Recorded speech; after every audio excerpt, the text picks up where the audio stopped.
हम कहानी सुन रहे हैं अंजलि की सीनियर जूनियर वाली लव स्टोरी। मुझे आज भी याद है, डेट थी 7 जुलाई।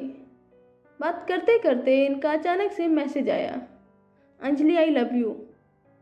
मैं शांत हो गई।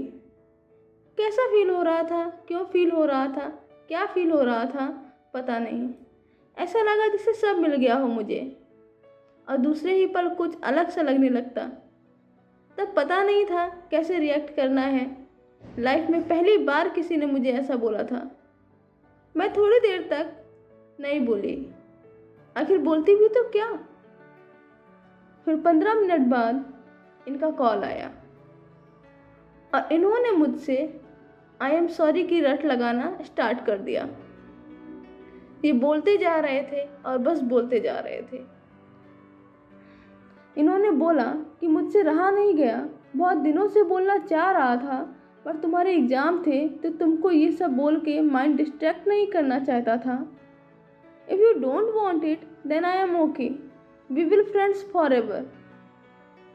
मुझे समझ नहीं आ रहा था मैं अपनी खुशी कैसे जाहिर करूं, क्या करूं क्या नहीं। मैंने इनसे बोला कि मुझे थोड़ा टाइम दो, ये डिसीजन थोड़ा टफ है, लाइफ का डिसीजन है। मैंने इनसे बोला मुझे 1 महीना दो। इन्होंने भी मेरी बात समझी।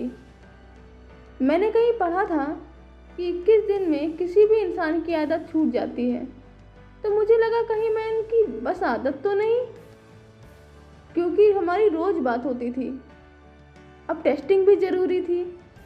अब तो हंसी आती है खुद पे, बट तब समझ नहीं थी। जो सुनती थी देखती थी वही जानती थी बस। इनका 31 दिन तक कोई मैसेज नहीं आया, और 31 दिन के बाद इन्होंने हाय अंजलि मैसेज किया। मैं इतना खुश थी कि मुझे समझ आ गया था कि मैं इनकी आदत तो नहीं हूँ। और इसके बाद फिर हमारी नॉर्मल बात होने लगी। शायद ये भी चाहते थे कि अगर हाँ होगी मेरी तरफ से तो वो बोलेगी। वो फोर्स नहीं करना चाहते थे कभी भी। और एक दिन मैंने इनके उसी मैसेज को पिंक करके टू लिख दिया। इनका थोड़ी देर तक कोई मैसेज नहीं आया। फिर उन्होंने बस मुझे बोला जान, और फिर क्या था,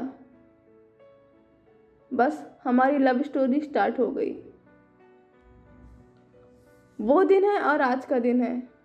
हम दोनों लड़ते हैं, झगड़ते हैं, बट कभी इन्होंने हमसे दूर होने का जिक्र भी नहीं किया। इनकी फैमिली को हमारे बारे में पता है। नेक्स्ट ईयर हम लोगों ने शादी करने का सोचा है। हमारी कास्ट अलग अलग है, बट हमारा रिलेशन बहुत स्ट्रांग है। ये मेरी फैमिली को भी मना लेंगे। टच वुड सब कुछ अच्छे से हो जाए। हाय अंजलि, वी आर विशिंग कि आपकी शादी जल्दी से हो जाए, और थैंक यू आपने अपनी प्यारी सी लव स्टोरी हमसे शेयर की। अगर आप भी चाहते हैं अपनी प्यारी सी लव स्टोरी शेयर करना, तो दिए हुए ईमेल आईडी पे अपनी प्यारी सी स्टोरी मुझे भेजिए, और मैं यहाँ पे सबको सुनाऊंगी आपकी कहानी।